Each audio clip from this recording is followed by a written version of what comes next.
अंधारातही देतो तुम्हाला साथ. पण निसर्गाचा केलाय तुम्ही नाश. पाऊस गेला, पाणी गेले, एक दिवस मीही संपून जाईल. मग मागवी उरेल फक्त काळा कुट्ट अंधार.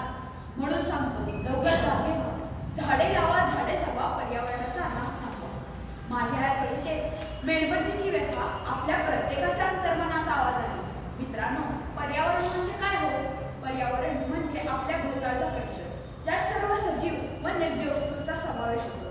आपल्या चारही बाजूने असलेल्या सुंदर निसर्गात परमेश्वराने एकाहून एक अद्भुत गोष्टी बनवल्या आहेत. सुंदर फुले, हिरवी झाडे, वेगवेगळे रंग आणि रूप असलेले पशु पक्षी इत्यादी गोष्टी आपलं मन मोहून घेतात. यांना मानवी जीवनात खूप महत्त्व आहे व निसर्गाचं रक्षण करणे आपली जबाबदारी आहे. झाडे तर पर्यावरणाचा आत्मा आहे. एक झाड जर समोर असेल तर घराचं संरक्षण होतं.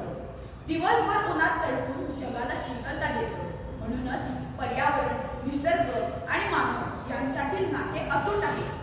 परंतु पर्यावरण नाश करणे, प्रदूषित करणे, शोषण करणे व झाडे तोडणे यामुळे पर्यावरणाचा समतोल बिघडत चालला आहे व जागतिक तापमान वाढ झाली आहे.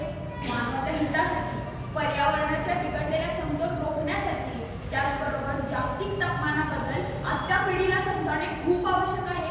म्हणून मी शुभम राजेंद्र वायगणकर, इयत्ता 9वी, प्रायव्हेट हायस्कूल कोल्हापूर, जागतिक तापमान वाढ एक गंभीर समस्या या विषयावर बोलणार आहे. जगभरात वातावरणात होत असलेले बदल व त्यामुळे वाढणारे जागतिक तापमान मानवासाठी एक चिंतेचा विषय बनला आहे. पृथ्वीवर यापूर्वी अनेक वेळा तापमान वाढ झाली होती, जी नैसर्गिक होती. परंतु आताची तापमान वाढ ही पूर्णतः मानवनिर्मित आहे. वातावरणामध्ये कार्बन डायऑक्साईड, मिथेन या वायूंचे प्रमाण वाढवल्यामुळे जागतिक तापमान वाढत आहे. तसेच खूप प्रमाणात असलेले हरितगृहे व या हरितगृहांमधून निघणारा धूर यामुळेही जागतिक तापमान वाढत आहे.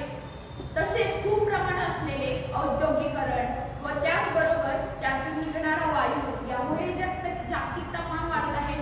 मोठे मोठे औद्योगिक कारखाने, त्यातून निघणारा धूर, वायू प्रदूषण यामुळेही जागतिक तापमान वाढत आहे. मागील काही दशकात शहरीकरण व त्याचबरोबर काही कारणास्तव वृक्षतोड, जंगलतोड करण्यात आली होती, ज्यामुळे निसर्गाचा समतोल बिघडला व जागतिक तापमान वाढ झाली आहे.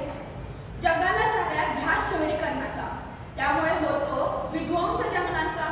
कोणी विचारच करत नाही होणाऱ्या परिणामांचा. यामुळेच ऱ्हास होईल संपूर्ण सजीवसृष्टीचा. निसर्गाचा समतोल बिघडत चालला आहे. कारण पावसाळा वेळेत पडत नाही, हिवाळा आणि उन्हाळ्यात अचानकच पाऊस पडतो.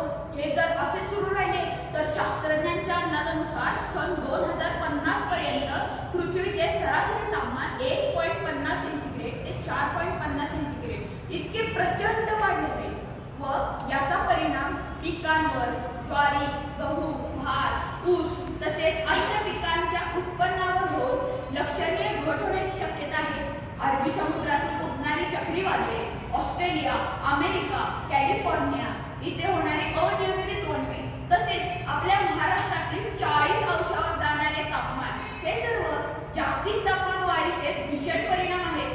जागतिक तापमान वाढीमुळे अंटार्क्टिका खंड तसेच जगभरातील हिमनद्या वितळण्याचे प्रमाण वाढले आहे, ज्यामुळे समुद्राची पाणीपातळी वाढत चालली आहे व हे पुढे जाऊन पृथ्वीच्या ऱ्हासासाठी गंभीर कारण बनण्याची भीती झाली आहे. वायू, जल, भूमी अशा या जीवनावश्यक घटकांचे आपण प्रदूषण करून आपणच आपले नुकसान घेतले आहे.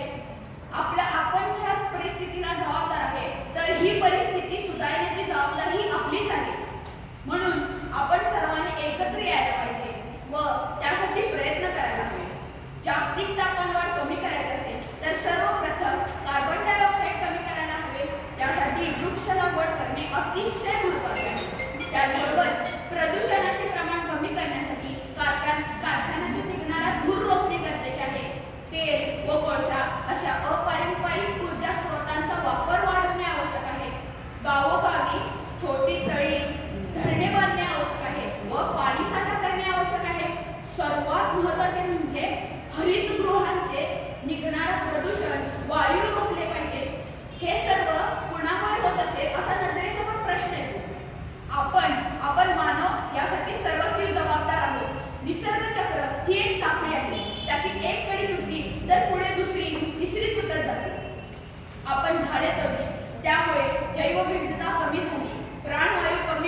मानवाचे जीवन वाचवायचे असेल तर आपल्याला प्रत्येकाला प्रयत्न करायला हवेत. त्यासाठी ही एक गोष्ट एक दिवसात बनणारी गोष्ट नव्हे. त्यासाठी आपण सगळ्यांनी एकत्र येऊन प्रबोधनाच्या माध्यमातून समाजामध्ये जनजागृती करणे आवश्यक आहे.